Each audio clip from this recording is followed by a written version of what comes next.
It sure has been a while, but I really want to talk about some of the books that I have really loved since June. All right, so pretty much everything from the 1st of June up until today is the 22nd of July. I will be talking about my 5-star reads and have some honorable mentions that were in the 4.5 star range. I have quite a few books to talk about, so I'm going to categorize them so you can skip ahead if you don't like any specific genre of book.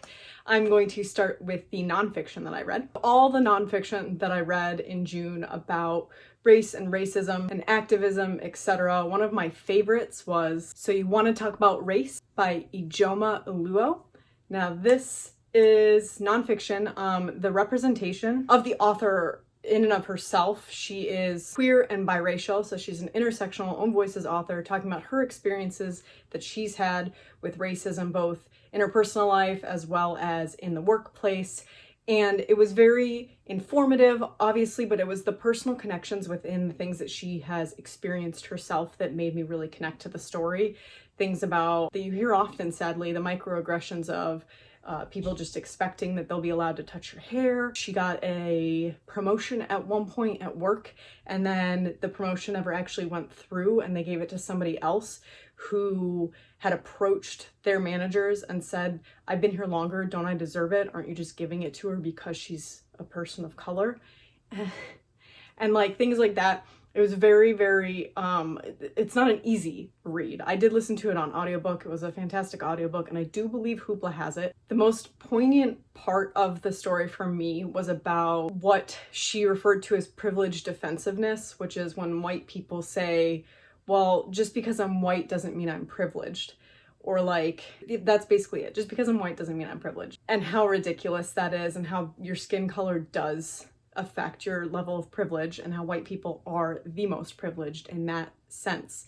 And how you get very defensive, how you say, yeah, but I've also had these hardships. Yeah, but I've also been through this. Yeah, I've also experienced X, Y, and Z. When no, what you don't understand about that is the fact that you're still white, and opportunities afforded to you are afforded to you because of your skin color. And it was just a very fascinating aspect of the book.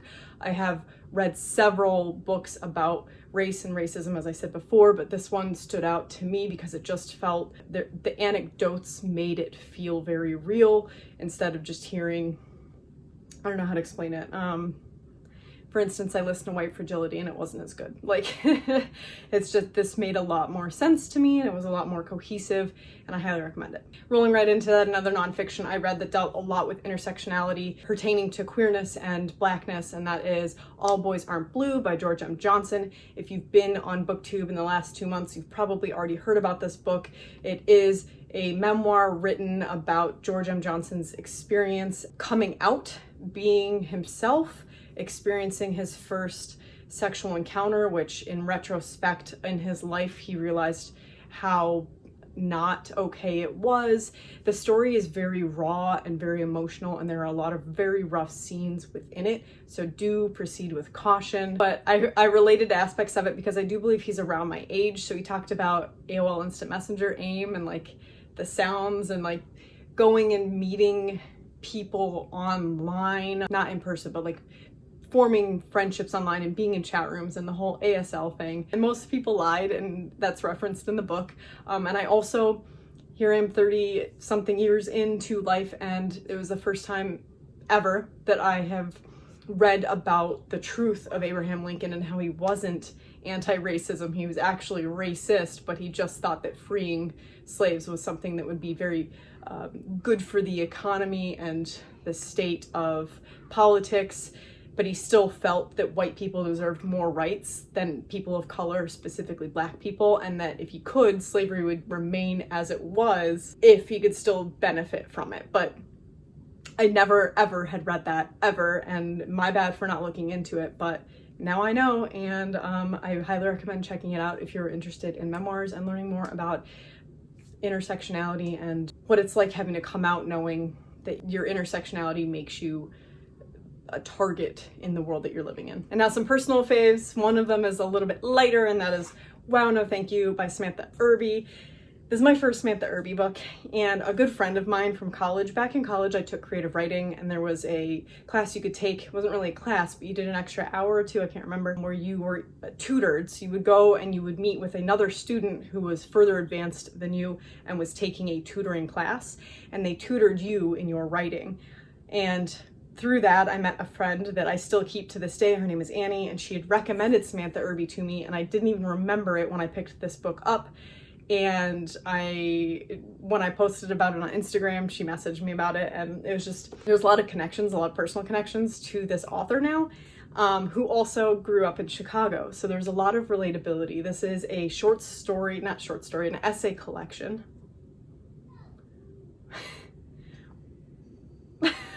One of my box lights keeps going out. So a collection of essays about Samantha Irby's life, and it's just so relatable. If you're, are you gonna be causing me trouble the whole time? If you are a woman or identify as a woman in your late 20s upwards to like probably 40, this is just so relatable in a lot of the ways that women's bodies age and things that you do, and the way that you kind of like feel gross about some of the things that happen, but you don't talk about it and you just kind of exist and deal with it. I thought a lot of that was so funny and so relatable. This is humorous and sometimes satirical, but it's also very real and emotional, and she gets into some very interesting topics. It was nice because I grew up in Chicago as well, not directly in the city, but I did spend a lot of my youth in the city. So she talks about Boys Town, which is a place I frequented with friends, and she talks about Q101, one of the radio stations that I used to listen to. And I really, really loved it. I did pick up both of her previous collections of essays because I loved this so, so much. And I highly recommend it if you fall into that category, the age range that I mentioned, or you just like humorous writing. I think that this is a book that could appeal to anybody. On that note, I also found this story very relatable, but it's a lot more emotional and a lot rawer. It could be depressing at times, but also I just find her writing very interesting. It's the first time I've ever read from this author, and that's Hunger by Roxane Gay. I've always wanted to read a book by Roxane Gay. I don't know why I waited so long. I really, really enjoyed this. There were some things that I didn't fully relate or understand, but it didn't take away from me giving it 5 stars because they're just things that you aren't going to always relate to. These two are queer women, so when I read them in June, it just so happened to work out that I was reading lots and lots of queer author stories. Just thought I'd point that out. I feel weird talking about when it comes to body issues and weight issues because now I'm like a fitness junkie. I work out all the time. I have everything kind of where I never thought in my youth that I would be. I couldn't see myself being who I am today. I very much struggled with my weight when I was basically my whole childhood up until my early 20s. So that said, there's a lot in this that I relate to: the emotional eating, the binging, the turning to food for comfort and medicine, and trying to feel something. I relate to a lot of it.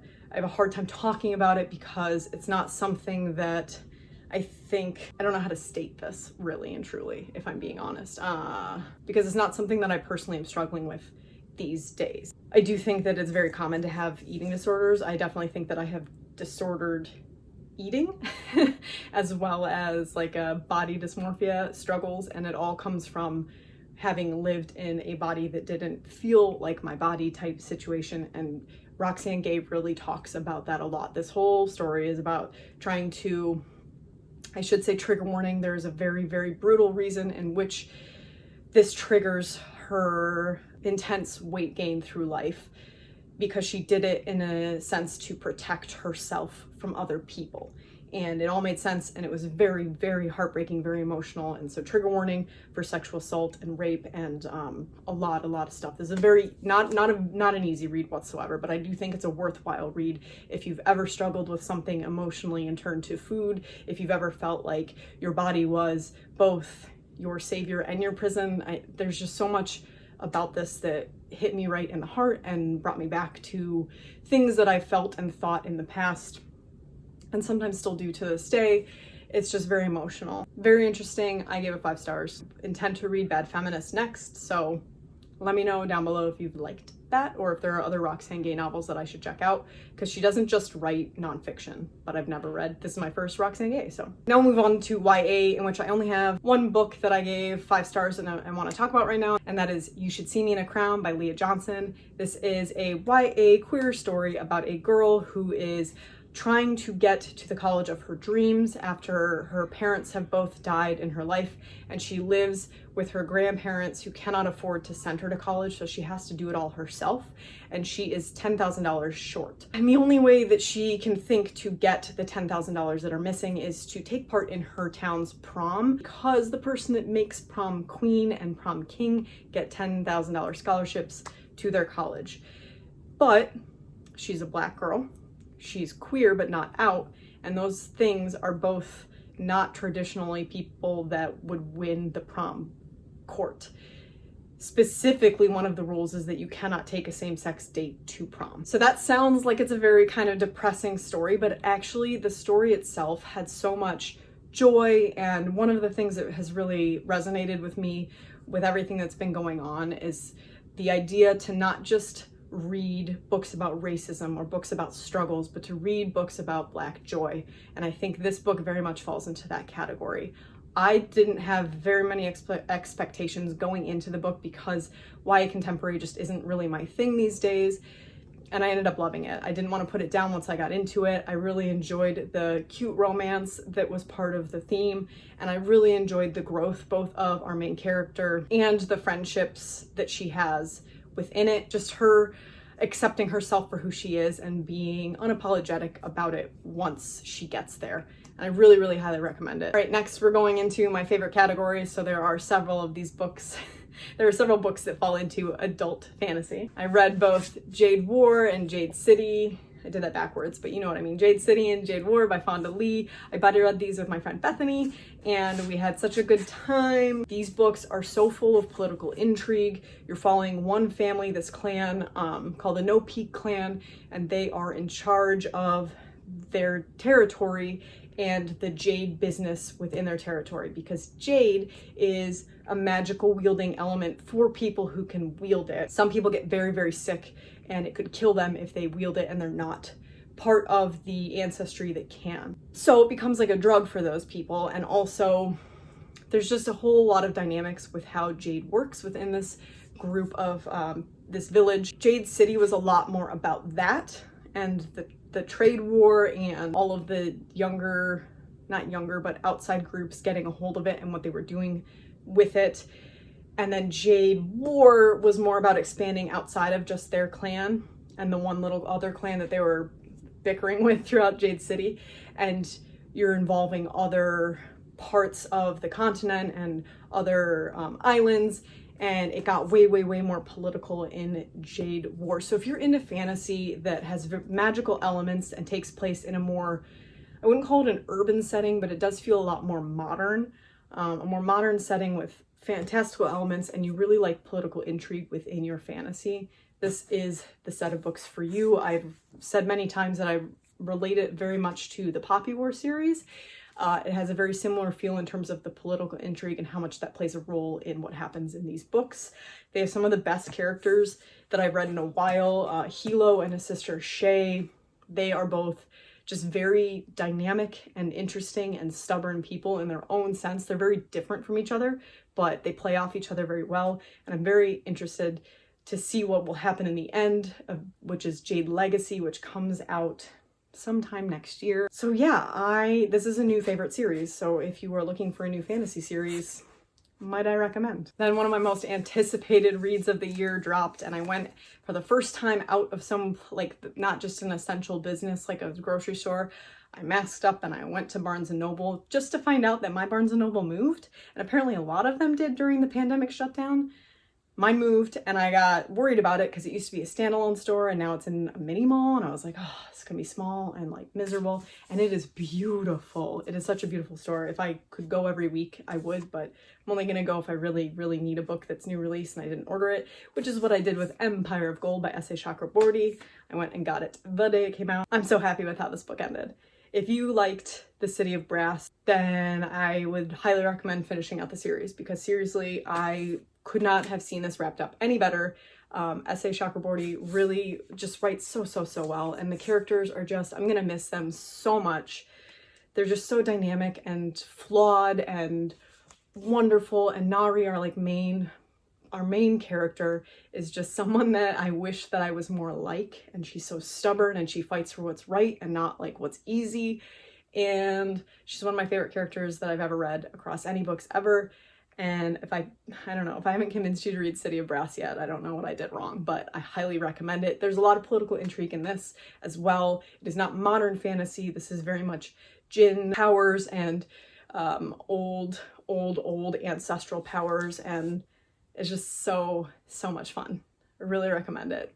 I was so happy with this. I was so worried that I wouldn't love it, but I did. Next up, I was very shocked about this. I read Mexican Gothic by Silvia Moreno Garcia. I don't know if any of you have been here long enough to remember that I got an arc of Gods of Jade and Shadow, which was the previous novel to this. Like, they're not related, but the novel she wrote right before this, thinking I'd really love it because it was about Mexican like folklore and gods, and those are things that are really up my alley, but I just couldn't get into the writing style. So when this was an option, my friend Jamie and I picked it to read together, and I was like hesitant, but the cover is just so stunning, and I was like, you know what, we're gonna try it, and I fucking loved it. This is a Gothic horror. This is a story about our main character. Noemi goes to this like remote place because her cousin has married into a family, and she's written letters to Noemi's father that sound erratic, and he sends Noemi there.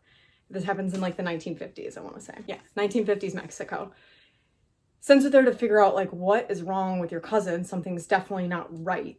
Go and find out. And Noemi gets there, and she's like a modern girl. She likes to go out and dance. She doesn't want to be tied down to people. So she gets there, and this family is weird as hell, and there are a bunch of secrets, and it is very tense and slow build. And I love a good horror story and horror movie where your tension is built until you find out what's going on. I don't like it all like in your face all the time. I mean, I do, but I prefer the tension, and this was like that. I've seen very mixed reviews for this, so if that is not something that sounds up your alley, you may not love it. So know that that's one of the main complaints I've heard, is that it's slow. And I disagree. I think it was perfectly built. If you like horror stories that are tense, then this is the one for you. I think that how it ended was not anything that I could have dreamt of in the beginning, and I thought that it was done so well. This is gonna be one of my favorite books of the year, hands down, and I highly recommend it. Then this is my most recent 5-star read. It's a book that I've had for like probably over a year, and I kept meaning to get to it, and I kept hearing that it's good, but it's weird, and be ready. And that's Nothing to See Here by Kevin Wilson. This book, I don't know how to explain it. There is queer rep in it. I did not expect that. I hadn't heard that from anything that I'd read so far about this book. This is a book wherein two girls who were roommates in high school and had kind of a falling out over something reconnect because the one has married into a family, and she now has step children that are twins. And she calls up this friend and says, whose perspective you see the whole story through, whose name is Lillian? Yeah, Lillian. And the other girl, Madison. Madison calls Lillian and says, hey, I need someone to come watch my stepkids because I'm very busy and my husband's very busy. We'll pay you. Just come out. It'll be nice to see you. It's been like a decade. And Lillian's like, well, my life kind of sucks. I got nothing better to do. Sure, let's go. But what's the catch? And after some time and coaxing, Madison finally explains that these twins can spontaneously combust. They catch on fire out of nowhere. It is very hard to deal with. They need someone that can help like manage and contain it. So Lillian's like, yeah, I guess I'm in. And the story is so weird. There's trigger warnings for like loss of a parent and drug use and manipulation and like neglectful parents. It was a wild ride. It was super weird. It's very short, so I don't want to tell much about the plot, but once Lillian gets there and starts interacting with the kids, you really genuinely enjoy the children and the relationship and bond that Lillian forms with them. And I just found it so much fun. A lot of people say they wanted more from it, and like, I agree, it would be cool to have a lot more story, but I think that the fact that it was so short and sweet, it was like a 7-hour audiobook, which is how I listened to it, for the reading rush. It flew by, and I think that the impact of it was so much better because of how short it was. And if you like magical realism, which is what I would categorize this as, I would say this is or you're interested in it and you've never read much magical realism, this is a good place to start if you like adult literature with a little twist of some fantastical elements. Now I'm going to talk about a little bit of, I call it contemporary adult fiction. We'll start more with like the thriller horror aspect contemporary, and that is The Shadows by Alex North. The Whisper Man was one of my favorite books of me last year, and I was hoping that I would love this because I love The Whisper Man so much. It was so different from a lot of the thrillers that are very popular and the thriller writers that are very popular, and it didn't disappoint. Again, I'm seeing a lot of back and forth. Some people loved it, some people thought it was boring. I really loved it. This is a story about, again, just like The Whisper Man, you're seeing two perspectives. You're seeing the perspective of Amanda, the detective, and Paul. And Paul, who is an adult now, but as a child, he was part of a big murder scene thing, but you don't directly know how he was involved throughout the book. You kind of like learn in the past. You have the book both in the past and the present, and you learn what happened and what he had to do with it and how it's affected his life. And now the catalyst is that there's a copycat murder that has just happened present day. So he's come back because his mom is sick and all this shit's happening. Now, the thing that I really love when authors do, like Stephen King does it, I'm trying to think of who else does it, but when an author writes different stories that are unrelated to their other stories, except that locationally they're about the same, and sometimes there's like a minimal reference to other stories. So in this book, you do have a moment wherein they talk about the Whisper Man killings, and I just love that. I love when authors, and like the covers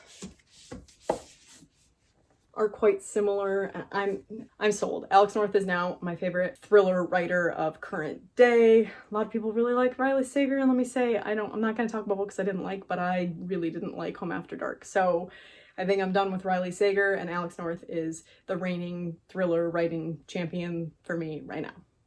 I recommend it. I'm gonna say that after every book. This is a fucking book recommendation video, duh.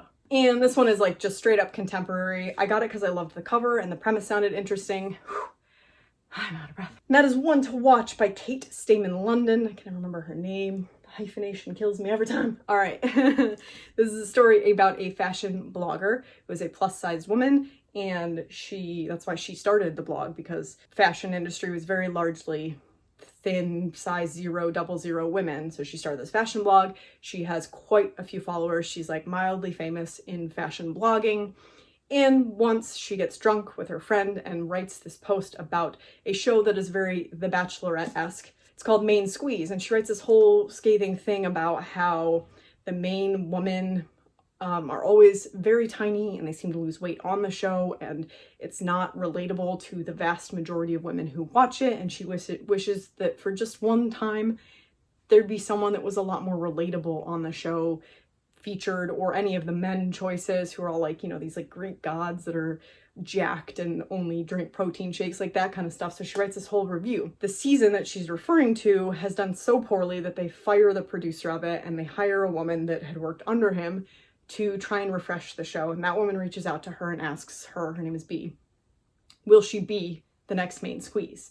And obviously she's afraid to do it because she has a life online and she gets death threats and rape threats and all these things just because of her size already. And she's afraid of the discourse that'll happen if she goes on public TV looking like she does. And of course that does happen.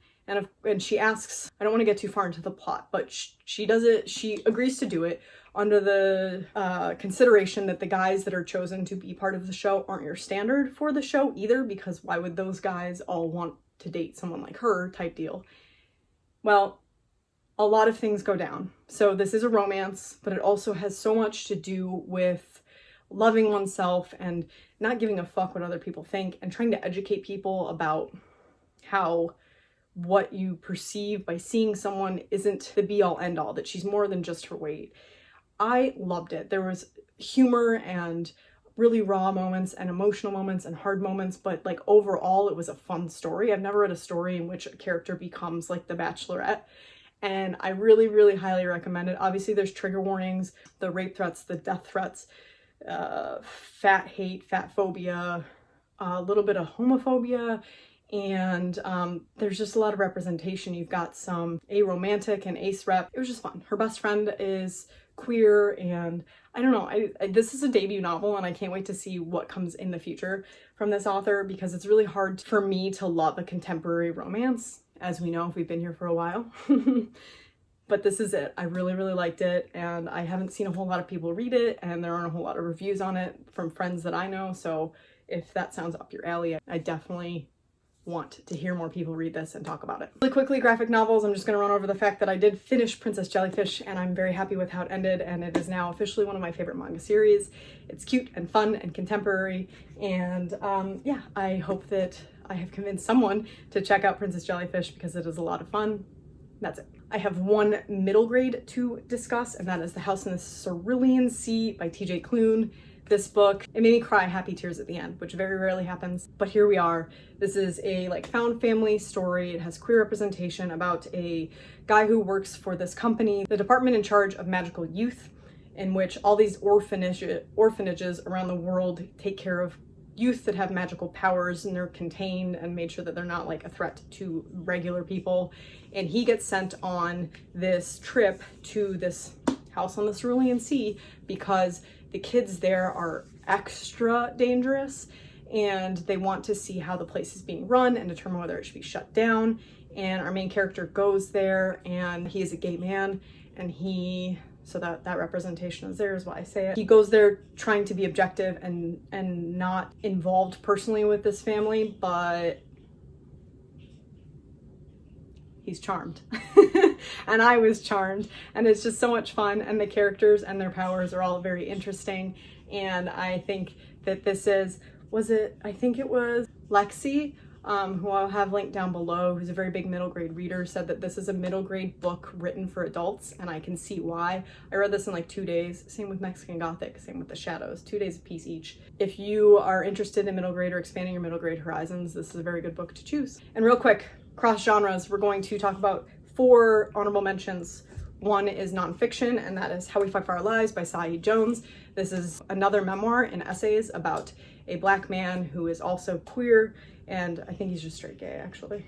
It might actually say it on the page, but I read this first thing in June. And his struggles with coming to terms with his identity, because his mom is not okay with it, but also very quietly accepting of it. And his struggles with coming out and realizing how hard his life is going to be as a Black man who is gay.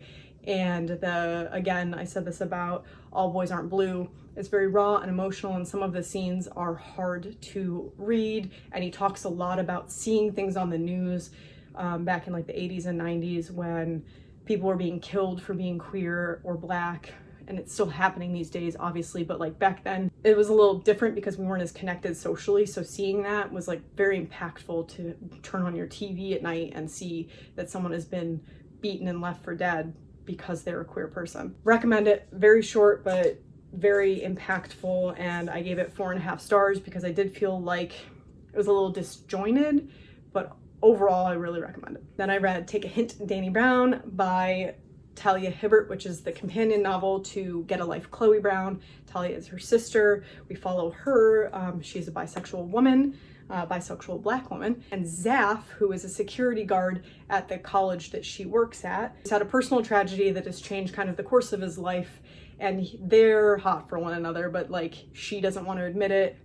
And because she doesn't want to be tied down to anybody, she doesn't believe that she's a lovable person because of past experiences in her life.